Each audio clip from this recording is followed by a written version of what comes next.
Hello everyone and welcome to my second video about limit superior and limit inferior. Now if you haven't watched my first video about limit superior and limit inferior, you have to watch that video and come to this video because it's a continuation of our discussion from the first video. Alright, so I'm going to talk about limit superior and limit inferior furthermore using three examples. Now here's my first example sequence and I have written down the terms of this sequence using a Mathematica code. Okay, it's easier in that way.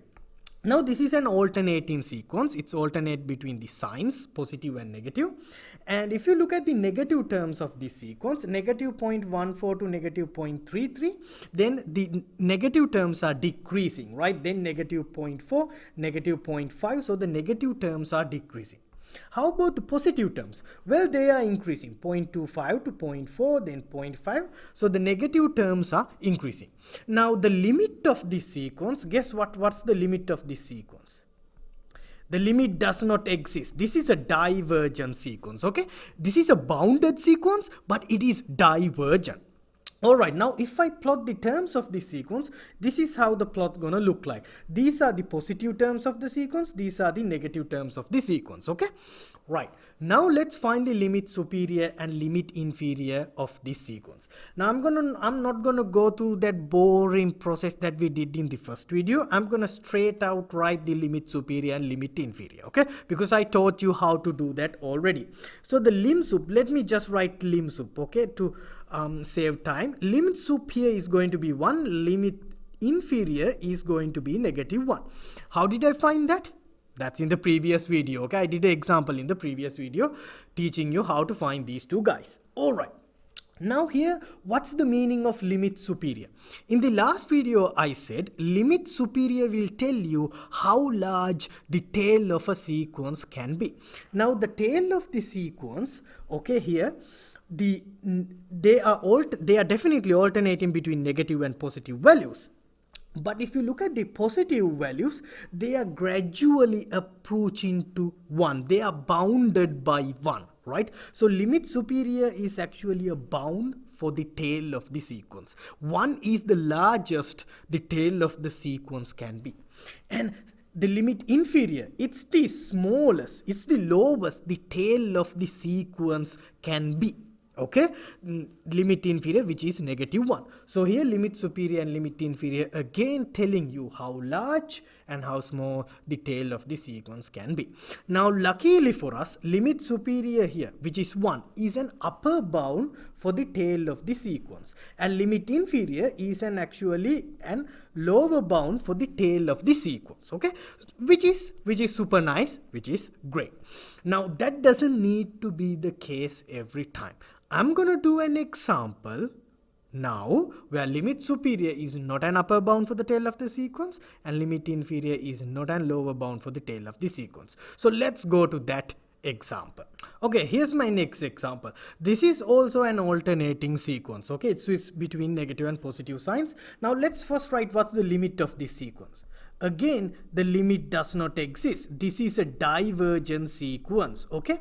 Now I'm gonna write the limit superior and limit inferior of this sequence really quickly. Limit superior here is 1, limit inferior is going to be negative 1. Now you know how to calculate that, okay? I just wrote that really fast because I want to have a discussion, okay?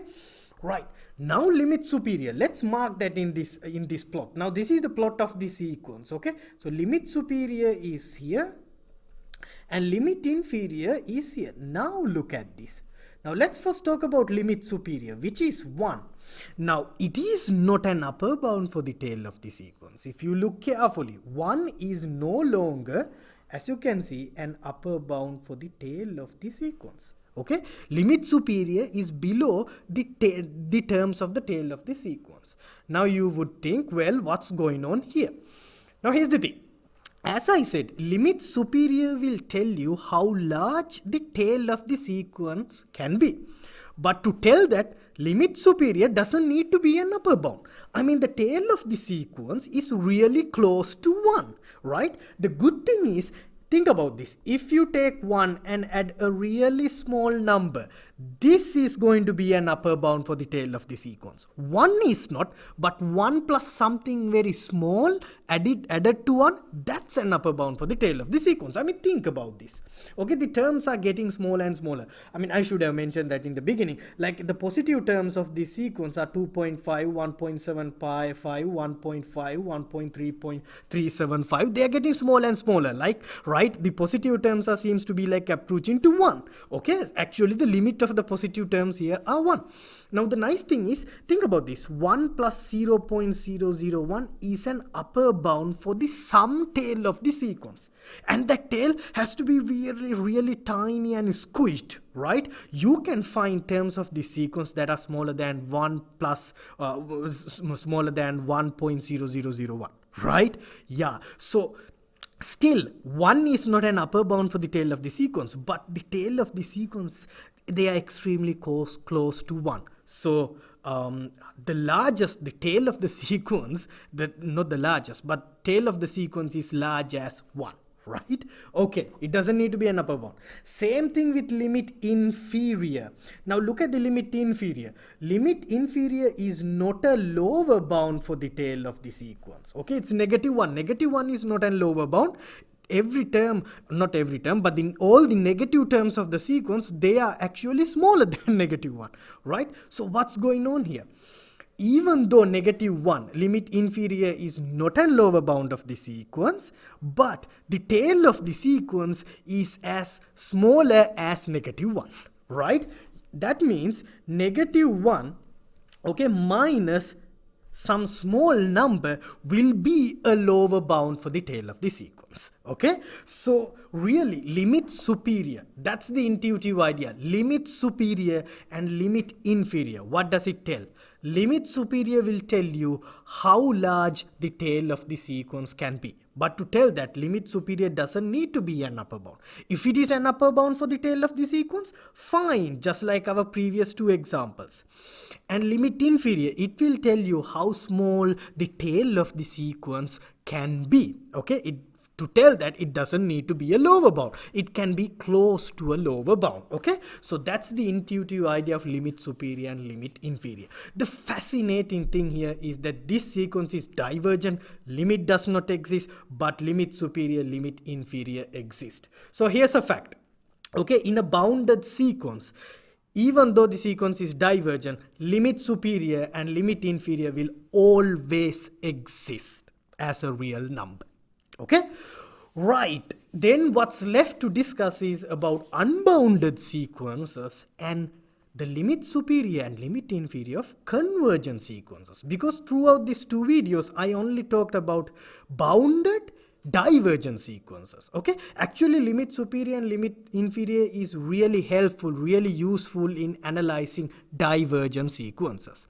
But let's take an convergent sequence and see what's the deal with convergent sequence with limit superior and limit inferior. So let's go to that. Alright, now let's talk about the limit superior and limit inferior of a convergent sequence. Because why not? Because convergent sequences, they are supposed to be the nice guys, right? So I have the most famous convergent sequence, 1 over n, and its limit is 0, it's convergent, it's fantastic, this is the sequence. Now what I'm going to do is, I'm going to find the limit superior and limit inferior in that boring way that I showed you in the previous video. So let's make a collection of supremums to find the limit superior. Now what's the supremum of the entire sequence? The greatest upper bound. Lowest upper bound, I'm sorry. So it's going to be 1, right? The supremum of the entire sequence. Now let's delete the first term. What's the supremum of the rest, starting from half? The supremum of the rest of the sequence is half, because now 1 is not anymore. Now let's delete half. Now what's the supremum of starting from 1/3, rest of the sequence? Is 1/3, right? So now when we do this forever, you would agree that we get the sequence again itself. Now the limit supremum is actually the limit of this collection of supremums. So limit of this collection of supremums is actually 0. Right. Now to find the limit inferior, let's make a collection of infimums. So what's the infimum of the entire sequence? The greatest lower bound. which is going to be 0, right? Now let's delete the first term. What's the infimum of the rest of the sequence? Half, 1/3, 1/4. Going to be 0 again. Now you would agree, if you do this process forever, the infimum is going to stay the same and it's 0. Now limit of this collection of infimum is going to be 0. Right. Now the limit superior and limit inferior are the same thing, which is something that we didn't see in the previous example. What does this mean? Well, think about this. What's going on here? Look at this. Now limit inferior, or the collection of infimum, it stayed the same. So in limit infimum is fixed, or the collection of infimums, they were fixed. They didn't change. But the collection of supremums, they are getting smaller and smaller. Think about this. Now the supremum started as 1 in the beginning, and then it became half, and it becomes 1/3, and you know what happens in this sequence. The supremum changes while pushing the sequence between the collection of supremums and the fixed limit inferior. Do you agree? This collection of supremums gradually pushing the tail of the sequence in between these supremums and the limit inferior, which is fixed, which doesn't change, right? Okay. So it's like someone pushing something that's on a table. The table is fixed, but you keep on pushing this stuff that's between table and your hand until it gets really tiny and squished and tight between these two. Now this pushing happens. Now think about this. The supremums, they are getting smaller and smaller, okay?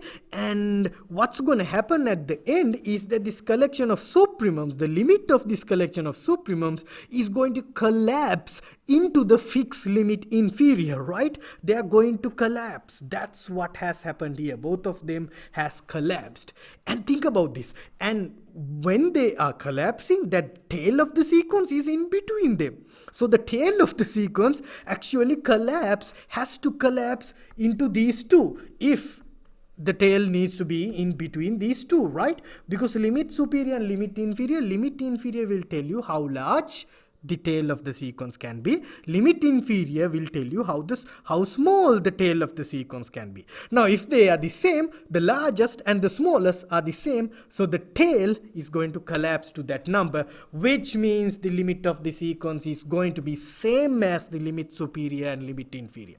Okay, so what does that mean? Well, it means if the limit superior and the limit inferior are the same thing, same number, then the limit of the sequence is going to be that same thing as well.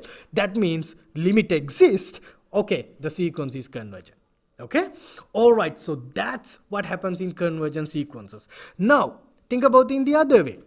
If you have a convergent sequence, okay, the tail is going to approach, tail of the main sequence is going to approach to a certain number, okay, and then that number will be how the smallest the tail of the sequence can be, the largest the tail of the sequence can be, and that's going to be same as limit superior and limit inferior. So what does this mean? Now we have to prove this fact. Okay, we have to do a proof which we will do in a separate video. A sequence is convergent if and only if the limit superior and the limit inferior are the same thing. Okay, all right, here's an exercise that you can do at home. Now I took my example as a monotonically decreasing sequence. Now take an increasing sequence. Think about this. Take the sequence 1 minus 1 over n. Okay. Now do the same exercise for this sequence. The limit exists here. This is a convergent sequence and the limit is 1. Okay. Now, okay, I'll tell you. Now here, this collection of supremums in this new sequence is going to be always 1. Okay.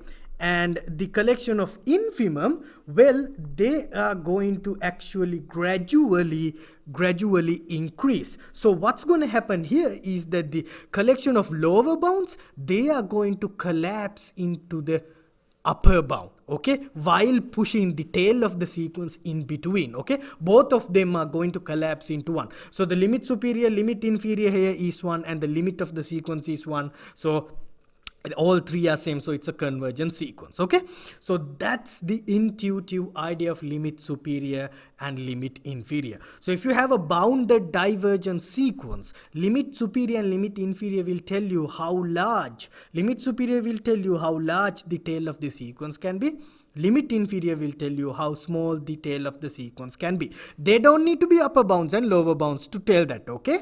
Alright, now if you have a convergent sequence, limit, limit superior, limit inferior, all three are the same. And if all three are the same, the other way works too, it's a convergent sequence, okay? Alright, so thank you very much for watching these two videos. That's limit superior and limit inferior.